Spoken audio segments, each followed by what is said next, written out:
نحمده ونصلي على رسول الكريم أما بعد أعوذ بالله من الشيطان الرجيم بسم الله الرحمن الرحيم يوم لا ينفع مال ولا بنون إلا من أتى الله بقلب سليم وقال الله تعالى زين للناس حب الشهوات من النساء والبنين والقناطير المقنطرة من الذهب والفضة والخيل المسومة والأنعام والحرث ذلك متاع الحیات الدنیا واللہ عنده حسن المآب۔ صدق اللہ العظیم۔ محترم بھائی اور دوستو، تھوڑی سی رات کی جو حضرت صاحب نے تفصیلی بات فرمائی ہے کامیابی والی بات پر کہ کامیابی حاصل کرنی ہے، اور کامیابی کے لیے حضرت صاحب نے فرمایا کہ ایک جو ہے وہ دنیا کے فلاسفر ہے، لیڈر ہے، سیاسی لوگ ہے، اس طرح کے لوگ ہیں، اور انہوں نے کامیابی کو بیان کیا ہے، اور اس کا نچوڑ یہ نکل آیا کہ ان کی کامیابی کیا ہے کہ دنیا میں موجود جو وسائل ہے وہ حاصل ہو جائے، بس کامیاب ہو گیا۔ لیکن وہ بھی بعض اوقات حاصل ہو جاتے ہیں یا حاصل نہیں بھی ہوتے، محنت کر کے مشقت کر کے اپنے آپ کو جوکوں میں ڈال لیتا ہے انسان، لیکن ضروری نہیں ہے کہ وہ وسائل حاصل بھی ہو جائے۔ اور ایک کامیابی حضرت نے فرمائی کہ مانوی کامیابی ہے کہ شفا مقصود ہے، دوائی مقصود نہیں ہے۔ دوائی کے ساتھ شفا ہو گئی تو شفا حاصل ہوگی، بغیر دوائی کی شفا ہو گئی تو کام ہو گیا۔ ایک یہ چیز ہے۔ دنیا کے فلاسفروں نے اور دنیا کے جو یہ لیڈر صاحبان ہیں، دنیا پر حکومتیں کر رہے، ملکوں پر حکومتیں کر رہے، اور کہہ بھی رہے کہ ہم دنیا کو ٹھیک کر رہے، ان کے حالات احوال کو درست کر لیں گے اور آپ لوگوں کو کامیابی دلا دیں گے، لیکن آپ لوگ ذرا غور کریں، چاروں طرف دیکھیں، موجودہ دور میں جو ہم چل رہے، اپنے ارد گرد دیکھ لے، اپنے جو صوبہ ہے اس کو دیکھ لے، ملک کو دیکھ لے، اپنے ملک کے ارد گرد ممالک کو دیکھ لے، اور پھر پوری دنیا میں نظر ڈال لے، تو سیاسی لوگ بھی لگے ہوئے ہیں، کوئی صدر ہے، کوئی وزیر اعظم ہے، کوئی وزیر دفاع ہے، لگے اور کہہ رہے کہ ہم دنیا کو درست کر رہے ہیں، ان کو ٹھیک کر رہے ہیں، اور اپنی سوچ فکر کے مطابق لگے ہوئے ہیں۔ کوئی پالیسی بنا رہا ہے، کوئی لائحہ عمل بنا رہا ہے، کوئی ترتیب بنا رہا ہے، اور کہہ رہے کہ درست کر رہے اس کو۔ سیاسی بھی لگے ہوئے ہیں، اگر موجودہ دور میں دیکھ لے تو بڑی بڑی جو انسانوں کی جو اپنی سوچ فکر ہے اس میں سیاست والے لوگ بھی لگے ہوئے ہیں، فوجیں بھی لگی ہوئی ہے دنیا کے مختلف ممالک میں، کہیں پر بمباریاں ہو رہی، کہیں پر جو ہے وہ بم گرائے جا رہے۔ کیوں کر رہے؟ جی ٹھیک کر رہے، اس کو ٹھیک کر رہے، اس جگہ کو ٹھیک کر رہے، یہاں پر یہ غلطی ہو رہی۔ یہ امریکہ کا صدر جو یہ ٹرمپ جو ہے، ان سے پوچھا گیا تھا کہ جی یہ آپ یہ کیا؟ جی میں اصلاح کر رہا ہوں۔ جب ان کفار سے پوچھا جاتا ہے کہ تم زمین میں فساد پھیلا رہے ہو، زمین میں فساد مچا رہے ہو، تو یہ کہتے ہیں جی ہم تو اصلاح کر رہے ہیں۔ یہ یہودی، یہ نصارہ، یہ قرآن کی بات ہے، پھیلا رہے ہوتے فساد۔ اگر ان کی ان باتوں سے اور ان کے اس کاموں سے اور ان کے ان تجربوں سے اصلاح ہو رہی ہوتی تو حالات درست کیوں نہیں ہوئے؟ ہونا چاہیے تھا نا کہ ان سیاسیوں کی ترتیبوں سے پھر حالات درست ہو جاتے، ان لیڈروں کی ترتیبوں سے حالات درست ہو جاتے، ان بمباریاں کرنے والوں کی ترتیبوں سے حالات درست، لیکن وہ تو مزید خراب ہو رہے ہیں۔ درست نہیں ہوئے، مزید خراب ہو گئے۔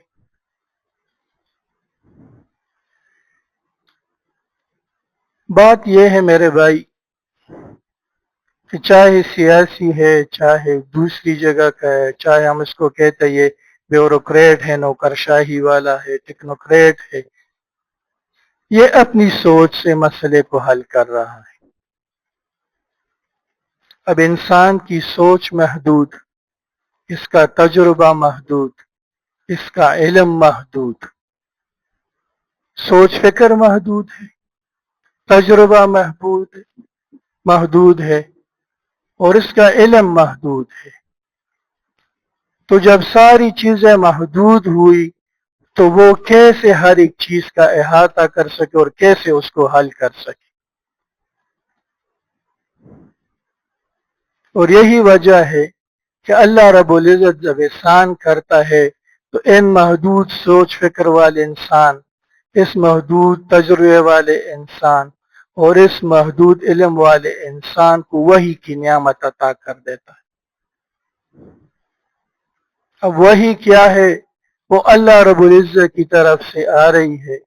انبیاء علیہ السلام کامیابی کا جو راز بتاتے ہیں وہ در حقیقت وہی ہے، اللہ رب العزت کی طرف سے ہے۔ اللہ رب العزت کا علم محیط، ہم لامحدود نہیں،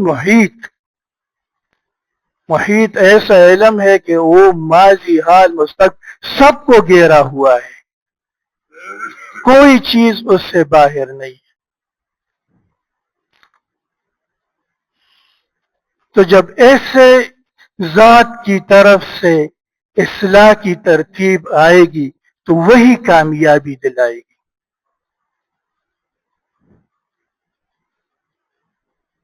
کامیابی وہی ترتیب دلائے گی جو ایسی ذات کی طرف سے آئے گی جو جس کا علم جو ہے اس کے لیے ماضی بھی، حال بھی اور مستقبل سب برابر۔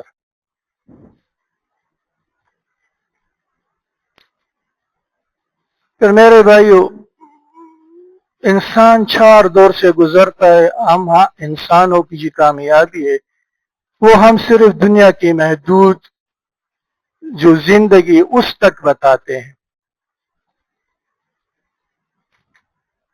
لیکن انسان جب ایک بار پیدا ہو جائے میرے بھائی یہ ختم نہیں ہوتا، انتقال کر جاتا ہے، منتقل ہوتا ہے، دنیا سے منتقل ہو گیا، دوسرے درجے میں قبر میں برزخ میں آ گیا، برزخ سے منتقل ہو کر تیسرے درجے میں آ جائے گا، وہ کیا ہے؟ قیامت کا دن ہے، اور قیامت سے منتقل ہو کر چوتھے درجے میں آخرت میں آ جاتا ہے۔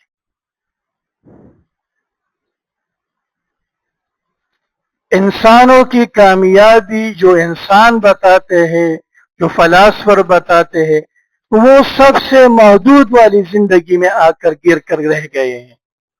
انسان سب سے کم عمر اس دنیا میں گزارتا ہے۔ انسانوں کی جو معلوم تاریخ ہے وہ 12-13 ہزار سال سے پرانی نہیں ہے۔ انسانوں کی جو معلوم تاریخ ہے آدم علیہ السلام سے لے کر اب تک، یہ معلوم تاریخی 12-13-14 سال، انتہائی 15,000 سال کر لے، لیکن اس 15,000 سال میں آپ کو کوئی بھی انسان 15,000 سال کا نہیں ملے گا۔ اگر ہم انسانوں کی معلوم تاریخ کو دیکھ لیں 15,000 سال، تو اس میں سے کوئی بھی انسان آپ کو 15,000 سال کا نہیں ملے گا۔ پرانے دور کے میں 1000 سال 1500 سال کے انسان تو گزرے ہیں، لیکن 15,000 سال کے انسان کوئی بھی نہیں دکھا سکتا۔ یہ جو آرکیالوجی والے یا سائنس والے آپ نئے نئے تجربے کر کے دکھاتے کہ جی یہ جو ہے ڈھانچہ نکلا ہے انسان کا ہے اور 2 ملین سال پرانا ہے، یعنی 20 لاکھ سال پر، سارے جھوٹ بول رہے، سارا جھوٹ ہے۔ ابھی تک انسان کا فاصل نہیں نکلا ہے، دوسری چیزوں کے فاصل نکلے، فاصل